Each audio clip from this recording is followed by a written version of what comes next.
Hello everyone, Assalamu alaikum. Welcome back to my YouTube channel English with Hasnaina. I hope you are doing well with the grace of Allah. আমরা অনেকেই tense পারি কিন্তু ইংরেজিতে কথা বলতে পারি না। এটার মেইন রিজন হচ্ছে টেন্স আমরা শিখি কিন্তু কিভাবে বাস্তব জীবনে আমরা অ্যাপ্লাই করব আমরা সেটা শিখি না। যার কারণে আমরা টেন্স পেরেও কিন্তু ইংরেজিতে কথা বলতে পারি না। আজকে মূলত আমি সেগুলোই শিখাবো যে কিভাবে টেন্স অনুযায়ী রিয়েল লাইফে আমরা ইংরেজিতে কনভারসেশন করতে পারি। যেমন দেখেন, I was অর্থ আমি ছিলাম, আবার I had been এটার অর্থ কিন্তু আমি ছিলাম। কিন্তু কখন I was বলবো এবং কখন I had been বলবো আমরা কনফিউজড হয়ে যাই, কারণ আমরা টেন্স শিখেছি কিন্তু টেন্সে কিভাবে অ্যাপ্লাই করব সেটা শিখিনি। ওকে, দেখুন আমি এখানে একটা উদাহরণ দিয়ে রেখেছি, চলুন এটা আমরা ক্লিয়ার করি। আমি গত সপ্তাহে সিলেটে গিয়েছিলাম। এটা হচ্ছে গত সপ্তাহের কথা। এটা হচ্ছে পুরা ঘটে যাওয়া একটা অতীত। বর্তমানের সাথে এটার কোনো সম্পর্ক নেই এবং এখানে বলে দিয়েছে যে গত সপ্তাহে। এটার জন্য সাধারণত আমরা পাস্ট সিম্পলে সেন্টেন্সটা বলি। যেমন, আমি গত সপ্তাহে সিলেটে ছিলাম। বাট এখন আমি আর সিলেটে নেই। তখন আমাদের বলা উচিত I was. I was in Sylhet. I was in Sylhet last week. গত সপ্তাহে আমি সিলেটে ছিলাম।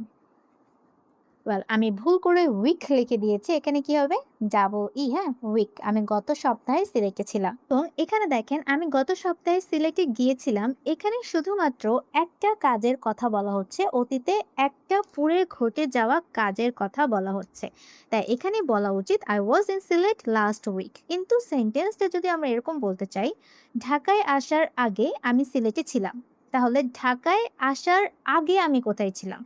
এখানে দেখেন ছিলাম এবং আসা এ দুটোই হচ্ছে আমার কাজ। অতীতে দুটো কাজের জন্য সাধারণত আমরা হ্যাড বিন ব্যবহার করি। হ্যাড ব্যবহার করি। ওকে, দেখেন কিভাবে আমরা হ্যাড ব্যবহার করে একটু এক্সপ্লেন করি। হ্যাঁ, ধরুন আপনি ফার্স্টে কি করেছিলেন? সিলেটে ছিলেন। আপনি সিলেটে ছিলেন কোনো এক টাইমে। তারপর আপনি কি করেছেন? ঢাকায় এসেছেন। ওকে, ঢাকা। তাহলে এই যে ঢাকার আগে আপনি কোথায় ছিলেন? সিলেটে ছিলেন। তাহলে এটা হচ্ছে অতীতেরও অতীত। অতীতেরও অতীতের জন্য সাধারণত আমরা হ্যাড প্লাস ভার্বের পাস্ট পার্টিসিপলে ফর্ম ব্যবহার করে থাকি। এবং অতীতের জন্য আমরা কি করি? পাস্ট পারফেক্ট ভার্বের পাস্ট ফর্ম ব্যবহার করি, যেটা আমরা জানি, তাই না? এটা হচ্ছে পাস্ট ইনডেফিনিট। হ্যাঁ, ওয়েল, তাহলে ঢাকায় আসার আগে আমি সিলেটে ছিলাম, এটার জন্য আমার বলা উচিত আই হ্যাড বিন। এখানে কিসের ব্যবহার করতে হবে? বিন। কেন বিন কেন হচ্ছে? দেখেন, বি ভার্বের আমি এখানে লিখে দিই, বুঝতে সুবিধা হবে। বি ভার্বের প্রেজেন্ট ইনডেফিনিট ফর্মটা হচ্ছে am is R. Am is আর এটা হচ্ছে প্রেজেন্ট, আর এটারই পাস্ট হচ্ছে ওয়াজ এবং ওয়্যার, তাই না? বি হচ্ছে একটা ভার্ব যেটা প্রেজেন্ট ফর্মে থাকে অ্যাম ইজ আর রূপে এবং অতীতে থাকে ওয়াজ ওয়্যার রূপে। এই বি ভার্বের পাস্ট পার্টিসিপল ফর্ম হচ্ছে বিন। বি ভার্বের পাস্ট পার্টিসিপল ফর্ম কি? বিন। বি মানে হচ্ছে কোনো জায়গায় থাকা অর্থ আমরা সাধারণত বিকে ব্যবহার করি। তাহলে আমি যদি বলি আই হ্যাড বিন, এখানে এই হ্যাডটা হচ্ছে আমার রুলসের হ্যাড, আর এই বিনটা হচ্ছে আমার মেইন ভার্বের পাস্ট পার্টিসিপল ফর্মে আছে।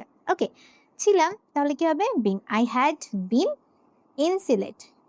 I had been in Sylhet. আমি ঢাকায় আসার আগে, তাহলে আমি আগে যে সিলেটে ছিলাম এটাকে বলার জন্য I had been in Sylhet বলা উচিত। আমি যদি বলি আই ওয়াজ ইন সিলেট তাহলে এখানে সেন্টেন্সটা ভুল হয়ে যাবে। এখানে বলা উচিত I had been in Sylhet before I came, okay, before I came to Dhaka. ওকে, তাহলে was এবং had been এর এটা হচ্ছে পার্থক্য। চলুন ব্যাপারটা আরেকটু ক্লিয়ার করি। আমি গত রাতে অফিসের কাজ শেষ করেছিলাম। গত রাতে কাজটা শেষ করেছিলাম এবং এখানে একটা কাজের কথা বলা হচ্ছে। আমি গত রাতে অফিসের কাজ শেষ করে ফেলেছি। ওকে, এখন আর সে কাজটা নেই এবং একটা কাজের কথা বলা হচ্ছে এবং এখানে টাইমটা মেনশন করে দেওয়া হয়েছে গত রাতে। এটা গত রাতের কথা। তাই এখানে আমার বলা উচিত, হ্যাঁ, এখানে কি হবে? পাস্ট ইনডেফিনিটে আমি সেন্টেন্সটা বলবো। আই, এখানে কি হওয়া উচিত?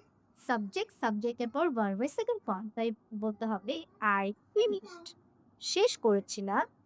I finished the office work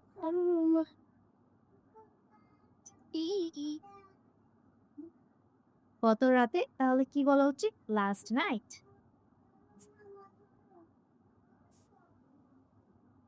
কিন্তু সেন্টেন্সে যদি এরকম বলি, অফিসে যাওয়ার আগে আমি সব কাজ শেষ করেছিলাম। এখানে দেখেন, অফিসে যাওয়ার আগে যাওয়া একটা কাজ, আবার কোনো কাজ শেষ করাও একটা কাজ। ওকে, তাহলে এই যে অতীতে যে দুইটা কাজ সম্পন্ন হয়েছে, আমি দুইটা কাজের মধ্যে যে কাজটা আমি আগে শেষ করেছি, আমি সব কাজটা আগে শেষ করেছি, এটাকে বোঝানোর জন্য সাধারণত হ্যাড এর ব্যবহার করতে হবে। ওকে, আই হ্যাড ফিনিশড। ওকে, এখানে কি হবে? ভার্বের ফার্স্ট পার্টিসিপল ফর্ম হয়, তাই না? I had finished all the work. I like finished all the work before, এখানে বলতে পারি before going to the office. এখানে বলতে পারি before going to the office, অথবা এভাবেও বলতে পারি before I went to the office. দুটোটাই কারেক্ট। ওকে, বিফোর এর পর আমরা সাবজেক্ট অ্যাড যদি করি, তাহলে সেটা পাস্টে কন্টিনিউ বলতে হবে। আর যদি সাবজেক্ট অ্যাড না করি, তাহলে আমরা জানি বিফোর হচ্ছে একটা প্রিপোজিশন, এবং এটার পরে যদি কোনো ভার্ব থাকে তাহলে সেটা আইএনজি ফর্মে থাকে। Okay, before going to the office. এখন আরেকটা খুবই গুরুত্বপূর্ণ টপিক, সেটা হচ্ছে আমরা অনেক সময় দেখি আই ওয়াজ এর পর ভার্বের আইএনজি ফর্ম হয়, আবার আই হ্যাড বিন এর পর ভার্বের আইএনজি ফর্ম হয়, এবং দুটোর অর্থ প্রায় সিমিলার দাঁড়ায় যে আমি কোনো কিছু করছিলাম, কোনো কিছু করছিলাম। যেমন আমি পড়ছিলাম। ওকে, এই কাজটা আমি কতক্ষণ ধরে করছিলাম, কখন শুরু করেছিলাম, কখন শেষ করেছিলাম, কিছুই বলছি না, আমি জাস্ট বলছি যে আমি পড়ছিলাম। অতীতে এই কাজটা কিছুক্ষণ ধরে চলমান ছিল, এটা বলতে চাচ্ছি যে আমি পড়ছিলাম। সেক্ষেত্রে কিন্তু আমরা এখানে কি করব? সাবজেক্ট অনুযায়ী ওয়াজ ওয়্যার ব্যবহার করবো, ভার্বের আইএনজি ফর্ম। আমি পড়ছিলাম, আই ওয়াজ স্টাডিং। আমি পড়ছিলাম, আই ওয়াজ স্টাডিং। সেন্টেন্সটা কমপ্লিট। কিন্তু যদি বলি আমি 2 ঘন্টা ধরে পড়ছিলাম, এই যে 2 ঘন্টা, আমি এখানে যদি টাইম পিরিয়ডটা, ডিউরেশনটা উল্লেখ করে দিই, তখন কিন্তু শুধু ওয়াজ বললে হবে না, তখন কিন্তু হ্যাড বিন ব্যবহার করতে হবে। ওকে, আমরা এটা অনেকেই জানি না, এই জন্য কনফিউজড হয়ে যায়। তাই হ্যাড বিন কখন হয়? ওকে, হ্যাড বিন এখনই হবে, যে বলা লাগবে যে আই হ্যাড বিন। ওকে, 2 ঘন্টা ধরে পড়ছিলাম, আই হ্যাড বিন স্টাডিং। ওকে, বলা উচিত I had been studying for 2 hours. For 2 hours. 2 ঘন্টা ধরে আমি পড়ছিলাম। ওকে, I had been, এটাকে শর্ট ফর্মে আমরা এভাবে বলতে পারি I'd been studying for 2 hours. আমি 2 ঘন্টা ধরে পড়ছিলাম। আমি পড়ছিলাম, I was studying. ওকে, তাহলে was এবং had been ভার্বের আইএনজি ফর্ম যখন হয়, দুইটা পার্থক্যটা আশা করছি আমি বোঝাতে পেরেছি।